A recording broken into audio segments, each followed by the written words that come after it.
guys! Today I'm filming another video and this one is all about self-care. Self-care in 2019 is something that pretty much everyone is talking about, everyone's really up on it, and there are lots of different views on what counts as self-care. The way I see it is pretty self-explanatory. Self-care is the things that you do to care for yourself, to look after yourself, to nurture yourself, and to get yourself to being the best version of you. But I also do believe that it can be broken up into different categories. So today I'm going to break self-care down into 3 categories. The first one is practical, the second one is fun, and the third one is spiritual. Now, not everyone has a spiritual element to their self-care, and that's totally fine. It's basically about what you need to do for you that gets you to be, the best version of yourself. But if you are someone who likes to consider spirituality when you're thinking about your self-care, then I might have a few things in this video that you might think are cool and you might vibe with. Firstly, I'm going to talk about the practical side of self-care, which is definitely the most boring part. These are the things that you need to do to basically keep yourself alive.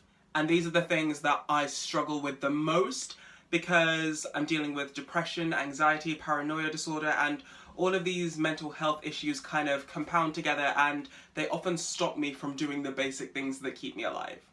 Under the umbrella of practicality, the first thing I want to talk about is hygiene. Hygiene is definitely the most boring part. That's the simple things.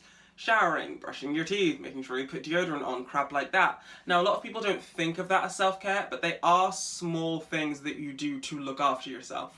And I know that when I'm going through a depressive state, and this is disgusting, but sometimes I don't shower for like 4 days in a row because I'm so overwhelmed and stressed and upset that even the smallest little tasks feel like mountains to me. Like, I'll wake up in the morning and I think to myself, okay, you've got to go shower and brush your teeth, and it feels like the biggest thing ever, and so I kind of freak out and end up not doing it.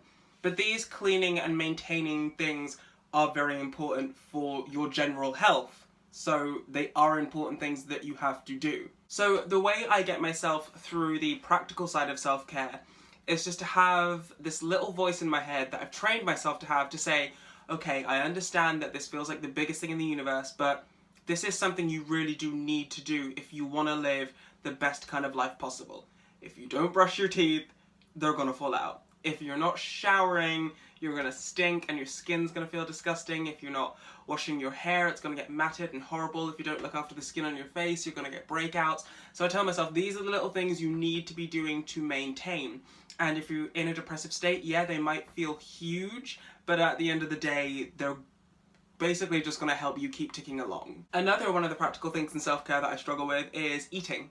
Again, it's the same thing. I get into that depressive state and my brain kind of tells me eating isn't important, you shouldn't eat nothing today, what's the point, blah blah blah. And I feel like a lot of people do this. We get into really bad states and we tell ourselves not to eat, or we go to the opposite side and we overindulge. And again, it's just about having that little voice in your head that you've trained yourself to have saying, this is important, you have to eat to survive, you've got to do this. You don't have to, do it all in one go. You can have a lot of little healthy snacks throughout the day. You can find ways to jazz up healthy food because, we need to be eating enough and we need to be eating clean, which isn't to say that you can't ever have snacks and indulge in unhealthy things. Of course you can. Life is all about balance. But you just have to have that voice in your head that kind of keeps telling you on a loop, food is good, food is your friend, you need to eat because you need the energy to keep staying alive. And I understand that's very difficult because I've suffered with eating disorders and I'm sure lots of other people have. And the biggest thing to get past it and to self-care in the realm of food is, again, just to train your mind to keep telling you the positive affirmations and the reminders of why this is important. Another piece of self-care that's super important is sleeping, and it is, again, the exact same thing you need to tell yourself.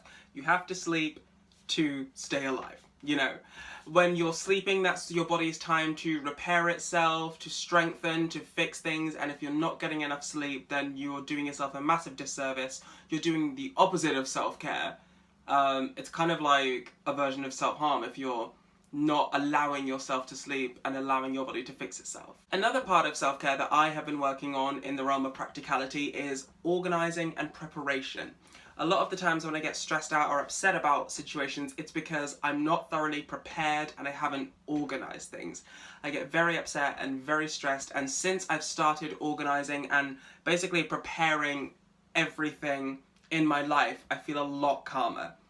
Like, I wake up in the morning, I go downstairs, and I've made peanut butter sandwiches, I have chopped up fruit and put it into little bags in the freezer for my smoothies, so eating no longer feels like this big, complicated thing, like, what do I eat? Is this healthy or is that healthy? How much do I eat to, stay healthy and blah, blah, blah. I think to myself, I took the time, I just took a random day, I spent all that day prepping all of this food, and now when I wake up in the morning or when I want to have lunch, I just take a container out of the fridge or freezer, put it in the blender, put it in the microwave, and it's sorted. If you organise and prepare all of the little things for the important things in your life, it cuts down on stress and it helps you feel ready for everything because all the prep work's already been done. So all you need to do is choose a day in the week. I usually choose a Sunday because those days, because those days are really chill for me. I'll choose that day to prep everything. And that also goes with studies. I'll make sure all of the books I need are on my desk. I'll make sure that all the apps I need are loaded on my phone. I'll make sure that all of the tabs I need are open on my laptop so that when I have to do the thing, whatever it is, everything I need is already set up for me, so it's a lot less work, and that helps cut down on stress, and that's just one of my ways of self-care. The next part of self-care is the fun aspect. Now, this is what everyone thinks of when they think of self-care. They think of face masks, lighting candles, reading books, things like that. These are also great parts of self-care because as much as life needs to be about work, because we need to work at things to make money, to move ahead, to be successful, life also has to be about relaxation because you can't spend every 5 seconds working. So you have to do things that are for leisure. So whether that is working on fun projects where there are no stakes, so just getting out a piece of paper and drawing something or painting, like you're not being graded for it, that's a great way to do self-care because when you're doing something that's purely for leisure, you start to experience flow, you lose track of time, and it's a great way to stop your mind spinning and just to kind of let everything mellow out. The same goes for reading.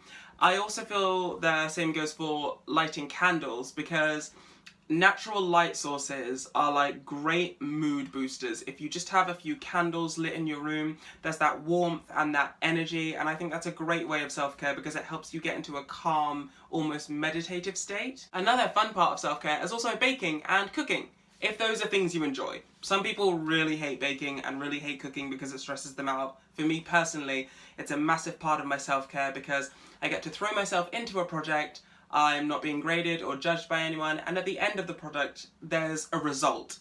I've got cakes or cookies or a meal. I've got something I can then enjoy, which is fun for me, and you also get that little boost of knowing that you worked really hard to achieve something and the result is here. So the last thing I want to talk about is the spiritual side of self-care.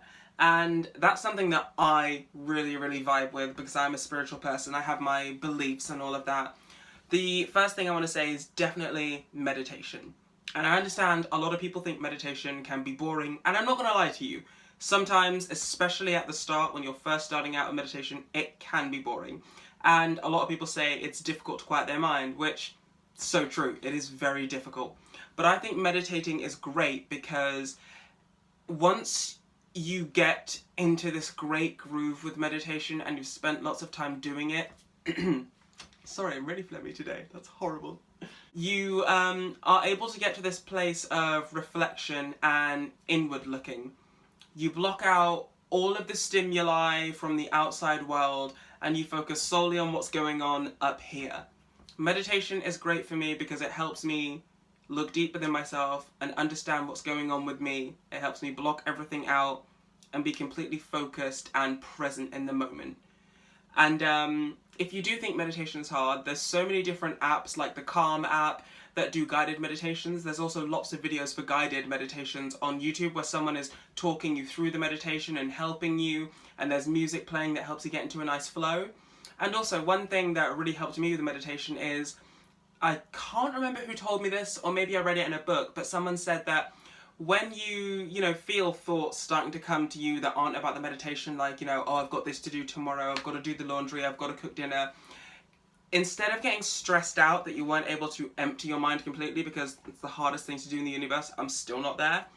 Instead of getting stressed out, just acknowledge that the thoughts come to you and just say, okay, I'm gonna push this thought away, I'm gonna store it for later, I'm gonna focus on it later, but right now my goal is just to focus on my breathing, focus on my body, and focus on going into a deeper state within myself. So acknowledge the thoughts, but then just tell them, you know, I'll focus on you later, but right now I've got this to do.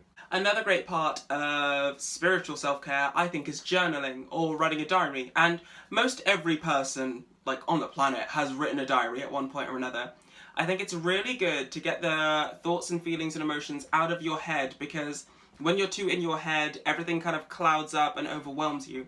It's great to write things down to, one, empty space, but also because you can look back at your diary later and you can kind of see it as a progress chart. You can see where you were a couple months ago to where you are now.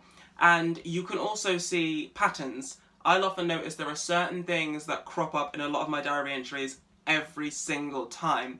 And it lets me realise, oh, okay, that's something I clearly need to focus on, because I keep talking about it, keep thinking about it, keep writing about it. So I think journaling is really helpful to help empty the mind, but also it's easy to look back and see what was going on with you then and where you are now and what patterns might be emerging. And the last thing is fully candles and incense. Just fully feel your hippie vibe. I really think when you are feeling stressed and you're feeling negative emotions and you are just like, I don't know what to do, I'm freaking out, I think the best thing to do is light candles and incense. Because like I said before, candles have this like amazing light glow that helps you feel in a meditative state.